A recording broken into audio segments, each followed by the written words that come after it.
Aujourd'hui, il y a des mises à jour importantes en provenance du secteur de Pokrovsk. Ici, malgré les affirmations russes selon lesquelles ils contrôleraient totalement Pokrovsk, le commandement ukrainien leur a prouvé le contraire en reprenant la moitié de la ville. Les troupes ukrainiennes sont entrées dans le centre en menant un raid dangereux et ont contre-attaqué l'ennemi, montrant ainsi que la bataille est loin d'être terminée. Les soldats du 425e régiment d'assaut indépendant Skala ont mené l'une des missions les plus audacieuses et symboliques de la bataille pour Pokrovsk.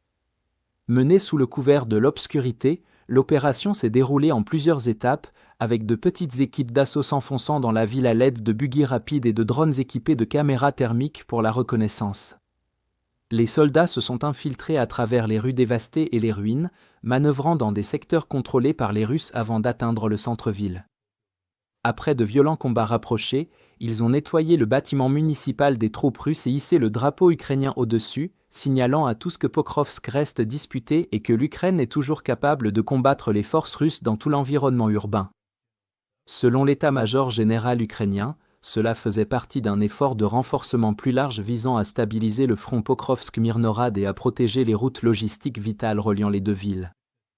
Ce succès démontre que les Russes sont loin d'encercler ou de prendre le contrôle total de Pokrovsk, car la majeure partie de la ville reste une zone grise, avec des positions ukrainiennes et russes disséminées dans les ruines et séparées seulement par des rues ou même des maisons individuelles. Dans un quartier, des unités ukrainiennes semblent coupées et encerclées, tandis que dans un autre, ce sont les troupes russes qui se retrouvent prises au piège, une situation chaotique typique de la guerre urbaine moderne, où de lourds drones bombardiers larguent des ravitaillements sur les unités amies et des bombes sur l'ennemi.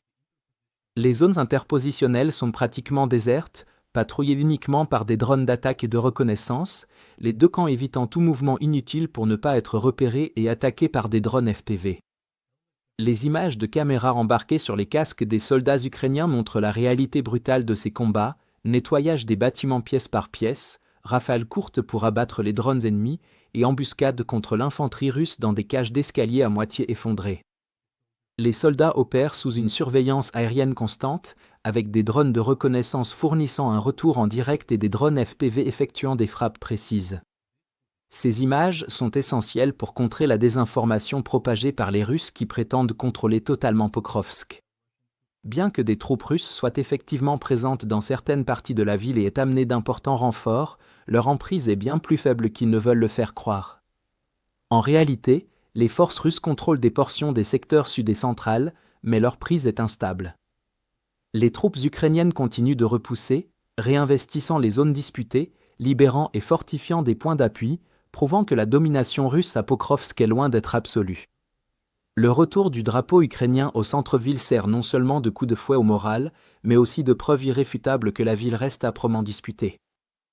Malgré ces raids de nettoyage en profondeur, l'objectif ukrainien n'a pas changé, il s'agit de maintenir les forces russes au sud de la voie ferrée qui traverse Pokrovsk et de leur refuser l'accès à la partie nord de la ville. La voie ferrée revêt une importance tactique car elle offre un espace visuel dégagé, permettant une surveillance et une observation par drone des mouvements russes bien plus aisés que dans les enchaînements de maisons détruites et rapprochées. Ces zones dégagées réduisent le risque d'infiltration surprise et permettent aux postes ukrainiens et aux opérateurs de drones de surveiller chaque itinéraire d'approche.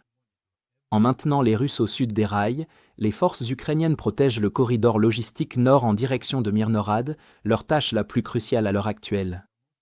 Ces efforts, y compris les raids, s'inscrivent dans un cadre stratégique plus large, visant à gagner du temps pour nettoyer le saillant ennemi près de Dobropia. Un succès à cet endroit ferait s'effondrer le flanc nord russe et stabiliserait la logistique vers Mirnorad, qui deviendrait alors une véritable forteresse défensive. Dans le même temps, le maintien du corridor sécurisé en tenant le nord de Pokrovsk garantit une certaine flexibilité, que ce soit pour continuer à défendre Mirnorad ou pour organiser un repli rapide si nécessaire.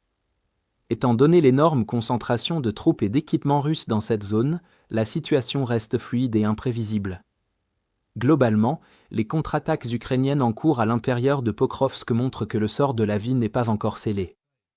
Les images du drapeau national flottant à nouveau sur la place principale, ainsi que les scènes d'opérations de nettoyage urbain, contredisent les affirmations russes de victoire.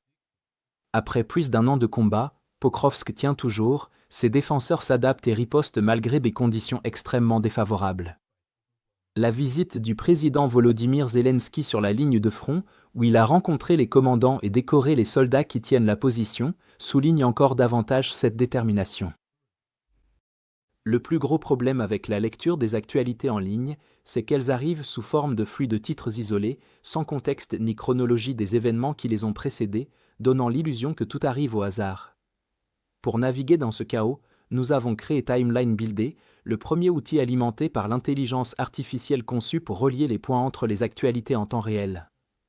Grâce à cet outil, vous pourrez instantanément voir toutes les autres actualités et événements liés qui ont mené à ce qui s'est passé aujourd'hui.